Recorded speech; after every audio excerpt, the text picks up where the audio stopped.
In a Hmong village, nestled among lush mountains and tranquil valleys, a humble blacksmith named Sou harbored dreams finding true love. With an optimistic spirit, he labored tirelessly at his forge, shaping glowing metal into tools and trinkets. Across the village resided Nalee, a spirited young woman possessing a clever mind, yet often overshadowed by her elder sister, Amara, who was renowned for her beauty and kindness. This narrative unfolds the tale of how fate intertwined their lives during a New Year's festival, presenting a story of heartbreak, joy, and enduring love.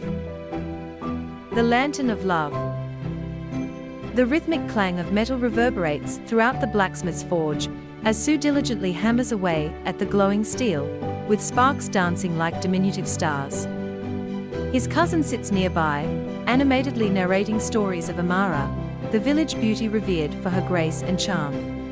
As the tale progresses, Sou pauses mid-strike, his gaze wandering toward the open door. A resolute smile emerges on his face, suggesting a silent promise made to himself. An ox cart creaks along a narrow dirt path bordered by lush fields and gently sloping hills. Sou and his family travel in silence, with the occasional laughter of children mingling with the distant calls of birds. Traditional woven baskets, filled with offerings for the new year, sway with the movement of the cart. The tranquil transitions into lively anticipation as the faint sounds of the festival become increasingly audible with each turn of the road. The crowd gathers for the traditional POV game, their cheers resonating throughout the crisp evening air. Amara steps forward, her silksin shimmering in the lantern light, the embroidered patterns reflecting the artistry of her heritage. With practiced elegance, she tosses the ball high, her movements fluid and captivating.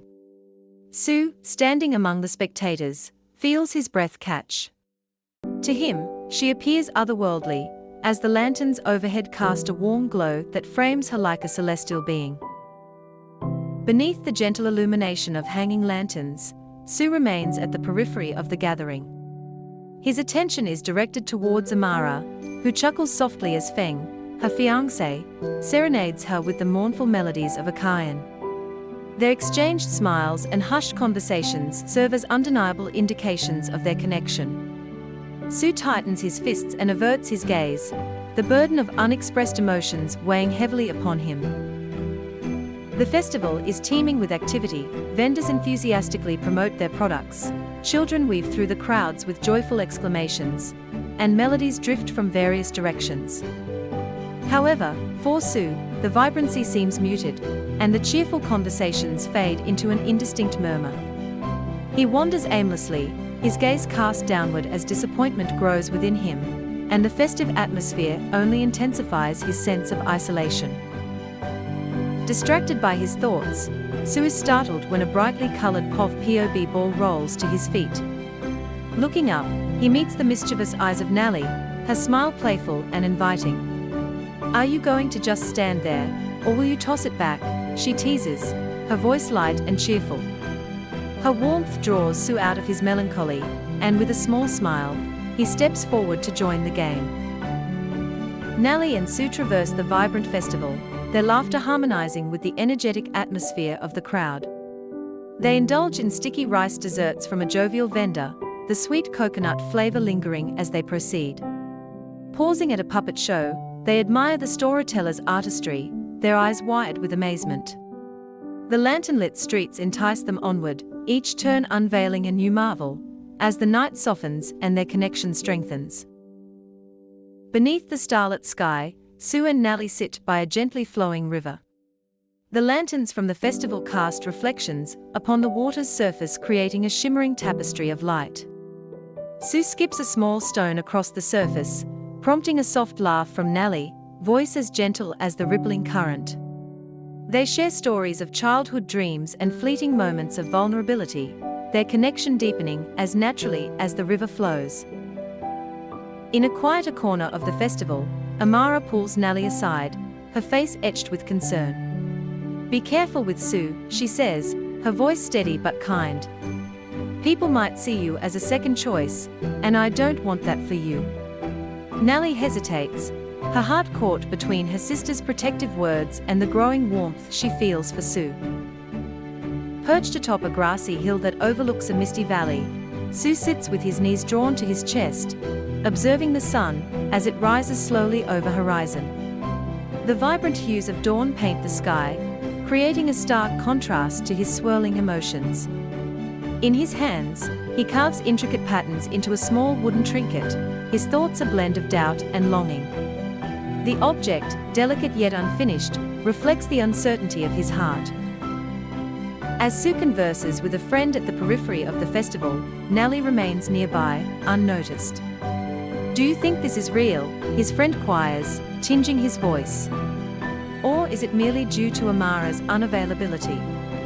Nalee's heart constricts as she misinterprets the dialogue, her mind swirling with self-doubt. With tears welling up, she turns and fades into the throng, leaving Sou oblivious to her torment.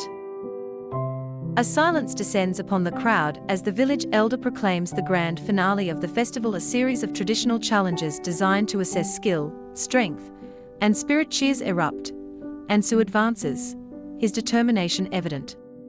The elders beam with approval, their eyes shining with anticipation as the competition begins. In a secluded corner of the festival grounds, Sou tightens the sash of his traditional attire, whose bold patterns symbolize strength and resilience. With meticulous care, he sharpens his tools, his hands steady the burden of his emotions. As he lifts the bow he has crafted himself, he takes a deep breath, centering his focus for the challenges that await him. Sou approaches each challenge with steadfast determination. He skillfully balances on a slender bamboo pole, his movements both precise and controlled. During the archery competition, his arrow flies true, hitting the target's center. Ultimately, he stands before the audience, channeling his emotions into a heartfelt rendition of a traditional song. With every verse, the villagers' applause intensifies. Standing alone beneath the lantern-lit sky, begins a lamb, his voice imbued with emotion. The lyrics of the ballad craft a narrative of vulnerability and hope, with each note serving as a declaration of his feelings for Nalee. As his song reaches its crescendo, the festival falls silent, the crowd captivated by his sincerity. Nalee stands in the crowd, her heart aching as Sou's song approaches its final verse. Tears stream down her cheeks, no longer stemming from doubt. In his voice, she perceives the truth of his affection, and her defenses begin to crumble. A gentle smile graces her lips as she experiences a peace she had not known before. After the competition, Amara approaches Sou and Nalee, her expression warm and serene. "You have proven yourself," she states to Sou, her tone devoid of the earlier hesitation. Turning to Nalee, she adds, "Follow your heart, dear sister. It is evident where it belongs." Sou and Nalee enter the Lambong circle, their movements fluid and perfectly harmonious. Surrounding them, the villagers clap to the rhythm, their cheersating as the dance continues. In that moment, the steps of Sou and Nalee appear to compose the inaugural chapter of their shared narrative. Kneeling together on the soft grass, Sou and Nalee light a single lantern, its warm glow illuminating their hopeful faces. They release it into the night sky, their hands lingering together as they observe its ascent. The lantern's rise reflects their own journey, ascending with aspirations of love and unity. As the festival comes to a close, the streets become silent, with the lanterns dimming yet continuing to cast a gentle, enchanting glow. Sou and Nalee stroll together, their fingers interlaced. With every step, they shed the remnants of uncertainty and embrace a future founded on trust and blossoming love. Sou and Nalee arrived in the village, hand in hand, their faces radiant with joy. The lanterns swayed gently above, casting a warm light upon their new beginning. In this serene place, they discovered a life enriched with love and harmony, their bond unwavering as they lived happily ever after.